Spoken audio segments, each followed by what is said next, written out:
I took a side job cleaning houses in lingerie and ended up at my professor's place by accident, and while I can handle it like an adult, he's been dodging eye contact for months and I'm worried it's going to mess with my grades. So I'm in my 20s and he's at least in his mid-30s. I work for a cleaning service that offers fully exposed or lingerie-clad maid services. There is no intimacy or touching, and if boundaries get crossed then the client is struck from the client list. The client can ask for a type, like hair color, race, weight, age, gender, but they cannot pick a specific maid. Their maid is assigned by the company. Both client and the maid have the option of using a fake name, and pictures of either party are not provided. Any institutions the clients and maids are linked to, like school or work, are also noted so something exactly like this doesn't happen. All of this is done for confidentiality. Clients can request after the first session that the same maid comes back, but that's it. I'm explaining this to show that it is impossible for him to have requested me or known it was me beforehand. I got a message from the company saying a nearby and anonymous client had requested a lingerie-clad maid and I was his type. I went, in jeans and a t-shirt with the lingerie underneath so he didn't see anything, knocked on the door, and my lecturer opened it. I realized what had happened and said that the agency typically filters these things out. Clearly there was an error, and I can stay and be professional or I can get him another maid, but whichever he chooses, we should both just forget this. He asked for another maid, so I called the office, explained, and left. The office says due to computer and human error, no one clocked in that we are linked with the same school. I had to go into school a few days ago along with some classmates and we ran into him. He was awkward, uncomfortable, wouldn't look me in the eye, and refused to even directly address me. We ran into him again later that day and it was the same, if not worse that time. We also had some classes at the end of last academic year, after the mix-up where I ended up at his place, and I was similarly ignored, though I attributed this at the time to the online format of the classes. This would just be one of those things, except I have classes with him all next year, as well as private meetings with him to discuss my studies. These have to be done with him, are compulsory, and can affect my grade. While I know that I can act professionally, I am concerned that he cannot, as it has been several months and he is still not passed it. I am putting a lot of time and money into this, and if this is how he will act for the remainder of it, I feel I will not get what I paid for it and that my grade will suffer. I do not know how best to progress. I cannot afford to let my grade go to crap, but talking to him might make things even worse. Any advice? Top comment: clearly a lot of the people giving you advice here don't work in academics. I do. For the love of God, don't put anything in writing unless you actually want to get him fired. He is not going to give you a bad class participation grade if he is the one preventing you from participating by ignoring you. As for meetings with him, just meet for your degree the way you would if this had never happened. If you treat this brusquely and professionally, he will eventually too.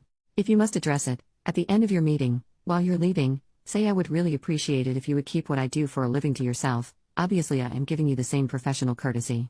I would love it if we could pretend that incident never happened. Don't put anything in writing. For the love of God, do not show up to his house again, even to leave a note in his mailbox. That's how you progress into stalking. Don't do anything crazy to make him notice you in class. Offer to participate the way you always would. Do your meetings with him as if this never happened. Update: 1 month later, he reported me.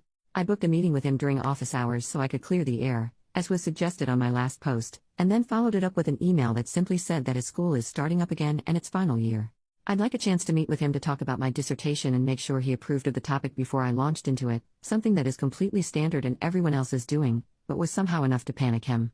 The maid service I work for also offers completely clothed maids, so from what I can gather he's gone to the uni saying he paid for a fully clothed maid and only went through this service because of their extensive vetting, but when I showed up I offered to do it without clothes on in exchange for extra help on my dissertation. He said no. Obviously this is bull crap, and I got the recording of the phone call I had with work and gave it to the uni, which was enough to stop the investigation, but I couldn't get his payment records to prove he paid for lingerie due to the anonymous payment system, and any more than that would require a legal case, which I can't afford. And even if I did manage to stay here, I'd still have to be in his classes as they are mandatory, but at the same time my uni have basically said that they can't put me in his classes after this because I have essentially been accused of intimately harassing him. He must have reported me the second I sent in my meeting request, because I got the email from the person dealing with this literally less than a week later.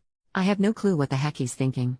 I'm assuming he thought I would report him and decided to get ahead of it, but even that makes no sense as all I did was request a meeting. Whatever his logic, I am dropping out. I am 1 year off of completing my degree, so I've submitted some inquiries about transferring to nearby universities, but because this has happened right at the start of a new school year, it's going to be 10 times harder than it would be if this happened over summer or last year. The only upsides are that I've not actually been expelled or suspended, so I won't need to explain this to anyone. The uni seemed fine to just let me go quietly, and another lecturer is writing me a reference. The agency have also said they will blacklist him, and they share this info with other services, so hopefully he won't be able to do this to anyone else. Just Jesus Christ. Edit, adding that I have had a free consultation with a lawyer and I will not be pursuing legal action. The best case scenario, Where I win, my name is cleared, and I can stay in this uni, my profession will still be outed, I will be shunned by classmates and staff members, and my lecturer will continue to be a jerk, and I'll be staying at a uni that have confirmed they will throw me under a bus to save a weaselly prick. Even the best case scenario will also earn me a black mark next to my name in academic circles. Update 3 years later, OP updated with a new account after her posts were featured on Smosh. Just caught up on the Smosh podcast and, well. Comment number 1, is there another update? OP, not really to be honest. I'm at another uni, feeling super supported, doing a PhD and building my career. The lecturer who ratted me out is still teaching, but when people went back to classes properly post-COVID, I put his name on the creep list. An anonymous Google Doc the women at uni shared of men to avoid, and like 4 different people vouched for him being a creep, so at least they know who to avoid, and I'm safe and happy at another uni with a straight woman and gay man supervising me, both of whom went to bat for me when another separate lecturer made a pass at me. Like I feel like the overwhelming reaction to my story was just, well, that's depressing, and I wish I had a non-depressing update, but that's how academia works, I guess. C'est la vie. But I do want to say that when Shane read the comments from my post, he read one that I listened to at the time saying don't make a paper trail because I'll get him fired, and PSA, make the paper trail. I really regret listening to that guy, which I only did because he said he was in academia. Assuming it's a guy because that's advice a guy in academia would give. I would still have had to leave the uni even with a paper trail, and I'm probably better off at my current uni than I was at my old one, but if I'd made the paper trail they probably would have at least refunded part of my tuition, and I wouldn't be scraping to fund the PhD now. Comment number 2, glad you're doing well, and that people at your old uni know that the lecturer is a creep. Sucks that he still has a job though. OP, yeah, I'm glad I'm doing well too. I would love to be able to say that something worse happened to him, but the consequences of his actions are literally just a Google Doc. What shocked me was the other women who vouched for him, as in saying they also had weird experiences with him, because I honestly thought it was just me. Hopefully one day he'll be creepy to the wrong woman. But hearing my words from like 3 years ago read out to me while I was on the treadmill is definitely making top 3 weirdest moments of my life lol. Comment number 3, saying don't make a paper trail because I'll get him fired, and PSA, make the paper trail.